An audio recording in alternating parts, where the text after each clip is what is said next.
Welcome to another Coffee and Contemplation brought to you by Spotlight Recovery. It is April the 14th. I've got a great reflection today from a reflection book that I'm not sure if it's published yet or not, or it's in the works right now. It's the MA, so Marijuana Anonymous, Living Every Day with Hope. This is a great one I got from a friend of mine in the program, so I wanted to share on this one today. So I'm going to pop it up here and let's get into it. April 14th, Acceptance equals Serenity. We became responsible for our recovery and for letting God work within us. From the MA Life with Hope, first edition, page 25. Recovery has to be the priority in my life today, if I want a life worth living. It is not what happens to me, but how I respond to it that determines my emotional well-being. When I was using, the smallest thing could set me off. I was filled with anger and resentment because the world seemed so unjust. After I got clean, the anger, resentment, and fear were intensified. I could find no relief until I could accept that almost all of the things that happen to me are outside of my control. I can control myself and my reactions to the world. When I choose to respond with fear and anger, I give people and events power over me and my emotional well-being suffers. However, when I choose to accept the things I cannot change and instead work on improving myself, when I ask for my higher power's help to respond in a positive way and to be of use to others, I find that the world is not such a bad place. I am able to feel better about myself and my place in the world. My spiritual and emotional well-being is enhanced and I am open to the possibility of serenity. Final thought, today I will not let outside people or events control my emotional reactions. This reflection is from MA Living Every Day with Hope. Yeah, so I think this is a great reflection. I really do. I just think the language in it is so good, and the points and direction behind it are so good. I mean, even just the title, and we'll be wrapping up around with this at the end of it, but with the title and this concept of acceptance equaling serenity, I think is just such a great message to take home and a great message to be focusing on in a reading and just talking about in recovery, because from my experience and all the work that I've done, that is pretty much the case. That is pretty much the case. This is all very synonymous with page 417 out of the big book. If you're an AA person, or it talks about acceptance is the answer. It's just another way to word the same messaging, and I really resonate with it, and I really like it a lot.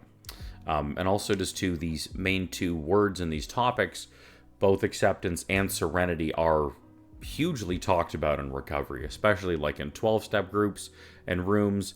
They're just like really big, like buzzwords, like common phrases and goals that people are striving and working towards in recovery. And I'm sure you've heard me say this a bunch of times if you've been watching the video series and just other videos on our channel, that serenity, or this concept of having peace of mind, is one of the ultimate goals of why I entered recovery and what I was looking for, and what I feel is a really common thing for a lot of us, for a lot of other people struggling with addiction.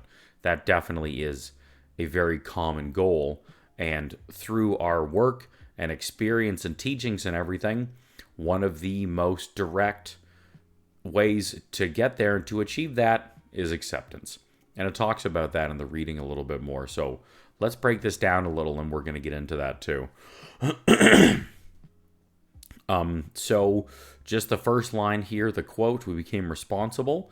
It's short and sweet. Nothing too much pops out for me there. I just like that truth and messaging behind it of we are responsible for our recovery, and that it talks about just that alliance and that support from a higher power on being a part of that guidance for the person. This opening line of the first main paragraph, recovery has to be the priority in my life today if I want a life worth living. And like, oh, if if you know me and you know these videos, yeah, this is speaking my language so much. This stands out to me a ton. If you use like I did, if your addiction has got you to that point of where you have lost all of that sense of control, you need a 12-step or whatever form of a recovery program. You need to live a life of abstinence and having just this recovery foundation and just bringing all this into your life. Then your best chance for success, that has to be first. that has to become your number one priority. And then the if I want a life worth living. You can debate and argue around this stuff, absolutely, but my life in addiction was absolutely not worth living. And those years of my life in addiction really became a mess and damaging and weren't what I had wanted and was looking for. And, big part at the end of it in my addiction was that I wanted to live this life worth living, like it says, like a better life that I wanted, and had these visions and dreams and hopes of what I wanted my life to be like. And I could not figure out how to put it together. I couldn't do it. And then as my addiction progressed, I just had less and less confidence in myself and my ability to be able to do it as I kept getting worse off. So eventually then I got to that point of hopelessness and letting go of these dreams and aspirations and just thinking that all I'd had left was then just a life controlled by drug use. So coming into recovery, this was my best shot at having that life worth living. And a life worth living is totally subjective, as is recovery in a program. And that's what I love about this so much. You find and make ways and things that work for you. You find a recovery that works for you. You find a life worth living for you. What does that even look like? So that's just kind of like a sidebar. One of the most fun and greatest things, or two things you get to experience through recovery: building and finding a program for you to help create a life that you want, which is just such an absolute gift and miracle out of this stuff. And in order to do that, if you got to that bottom point of addiction, recovery being your priority is the only way to get there. Maybe should I say the best way to get there that I've seen and found in my 12 plus years experience. Maybe we'll go with that. Oh man, yeah, I may be breaking this one down. This is so good. It is not what happens to me, but how I respond to it that determines my emotional well-being. When I was using, the smallest thing could set me off. I was filled with anger and resentment because the world seemed so unjust. So yeah, if I go through line by line like I am wanting to, I may make another half-hour one like I did yesterday. So anyway, I'm just going to fast track a bit here and just focus on this line. The second one, it is not what happens to me, but how I respond to it that determines my emotional well-being. Oh, I mean, this is just another perspective. This is like another side of the coin of the Serenity prayer. That exact language, right? Serenity to accept the things, again, acceptance, accept the things I cannot change. Courage to change the things that I can. And wisdom to know the difference. So my emotional well-being is directly linked to how I respond to my life experience, because what happens to me a lot of the time is out of my control. So then, what do I choose to do? And pity party and finger point and blame and beg and plead and all of that shit? Or choose these other, better, healthier responses, coping mechanisms, reaching out for help? Like there's an endless list that I could go through. But it's that bottom line of realizing, instead of going to play the victim of life happening to me, choosing response to then determine my emotional well-being is very powerful. It's very powerful. It's something that I didn't realize and wasn't aware of when I was in my addiction. And again, that emotional well-being, which gives me peace of mind, just another crucial piece of recovery that just gives me such a better quality of life. Because at the end of the day, I'm the person who experiences my emotional well-being more than anybody. So the however much work and perspective I do or am willing to do around that directly determines how good my emotional well-being is going to be. And so again, very important things for me as to why I am doing this, and great motivators, and also a great way to then realize, once I hear and learn these things, to take so much of my power back. So in this sense, I'm able to be being in the driver's seat of my life and my experience that day. Not so much of the controlling of what happens and how it all may look, but or in the driver's seat of my emotional peace and stability, my peace of mind, the kind of person I am carrying through the world, and how I am interacting with everyone. So really beautiful, Really powerful and important messaging. And I love this middle paragraph here is like it's a warning. It's a warning and it's a great one, and I'm really glad that they talk about it. After I got clean, the anger, resentment, and fear were intensified. It is so good, and they break that down more and talk about it and connect with the other points here in the reading. But just that mentioning, I think, is so important because there's a lot of maybe not false messaging, false hope. The language seems a little strong. I can't think of a better way to say it right now. But a lot of this language and then like expectation almost of people of when they come into recovery, things are just going to get better. Oh, the drugs are the problem. The addiction's the problem. So once I stop doing that addiction, then these things are going to get better. No. No, they're not. I hate to break it to you, but they're not. And that's not how that works. Because as we learn, the addiction is the coping mechanism.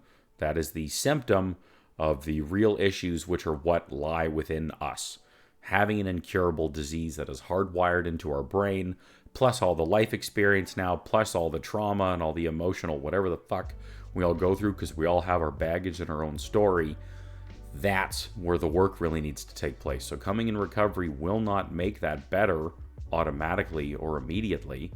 It just takes the ultimate maladaptive coping mechanism out of your life and out of the way so that you are able to clearly see and understand what is going on with the anger, resentment, fear, for example, that this part talks about. And now you're able to start working on that. Now you see, and it just, that's what, it's like removing the obstruction to then be able to be doing this work. So I really like that they talk about that because it just lays it out matter of fact. And so I'm not saying that to scare you, and obviously not say that this isn't worth it because that's ridiculous, but just that the understanding of that line of, yeah, this may get worse before it gets better. Yeah, it could. Emotionally, and that experience, because you're not numbing and escaping and running away anymore, it could. And how free do you want to be? It's one of my favorite lines and questions in recovery, and I can't remember where I heard it from, but just that line, how free do you want to be, is so good. So directly lining back to the first paragraph of if I want a life worth living, then I have to make recovery my priority. This is how I accomplish these things. It's very straightforward and well thought out, and I really appreciate that. I'm going to go, we're just going to go to the third paragraph here because the rest of that second we kind of have been covering and speaking about already. Again, just give it another read and meditate on it a bit because there's really good language behind it.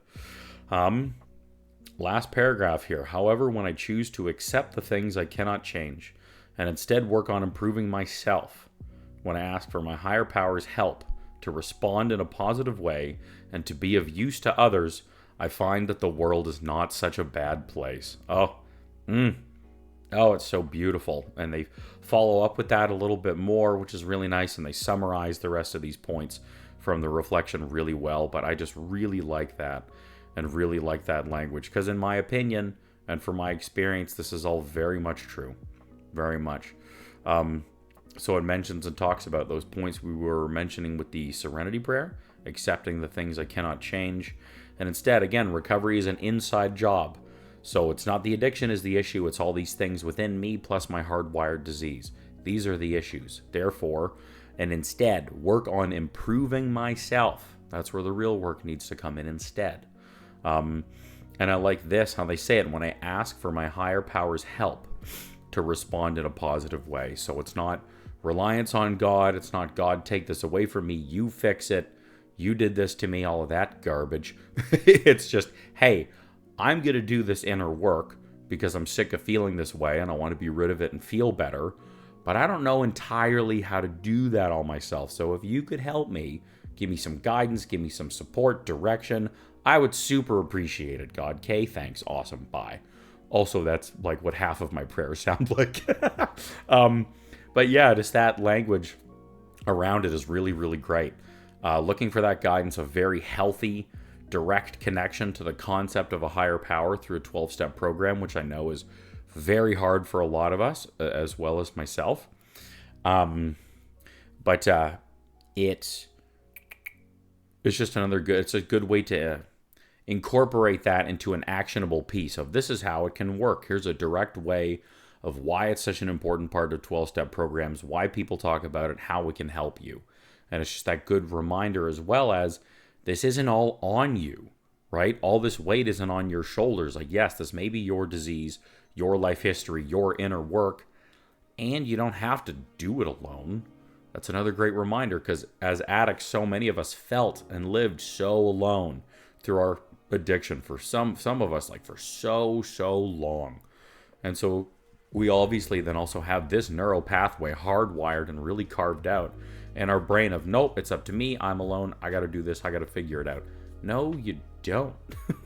No, you don't. And this is another great reminder of that, and just how to go about it all to then, and again, why, to be creating like a better world for myself. When it says at the end of this line, I find that the world is not such a bad place.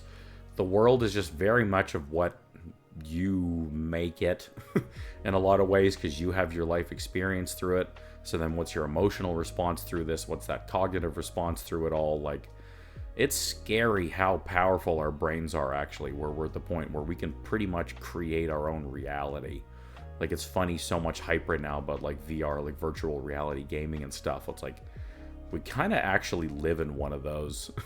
Like, if you're in healthy and strong enough mental space and doing this work, your world really is what you make it.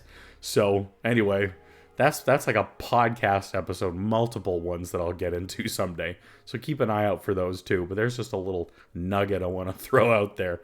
But so anyway, just with that line, I find that the world is not such a bad place based on all of these things that it talks about earlier in the reflection, and the things that we can directly do. Again, you know me, I love that actionable stuff in order to make this the case. Love it. And then just wraps it up with that final thought. So I think this is great. I think that is a great reflection. I really love these points behind it, and I hope you did too. So please throw down in the comments what stands out for you. What did you like about this reflection, or not? Anything. Would love to hear it. Get that community discussion going. Great to see those points. The rest of the YouTube things really help us out. So if you are enjoying this, subscribing, liking, and sharing with your friends helps us. We can help others by putting out more videos. It's kind of how the whole deal works. We'd really appreciate that. Check out in the description for other ways Spotlight Recovery can support you through recovery coaching videos, a podcast, a blog, and a network of other service providers. I do private recovery coaching with people, so I love doing this work with folks.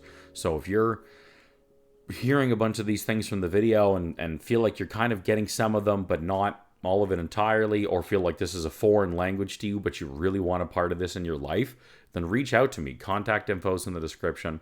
Would love to see if there's a way that I can help support you and coach you through this in your recovery. Okay, and then last are other ways to support the channel. Get yourself some branded merch. We've got a great merch store there with some great recovery clothes. It's good, comfortable, like high quality stuff. You can donate to the fundraiser, become a member, and joining the channel through Patreon. All these things are really going to help us out a lot, so please consider doing them if you're getting something out of these videos. Okay? But anyway, that's all for today. Thank you for stopping by. I hope you enjoy your day in recovery and are able to do some practice and work on that acceptance to be finding your own serenity. Have a blessed 24, and we'll see you again tomorrow.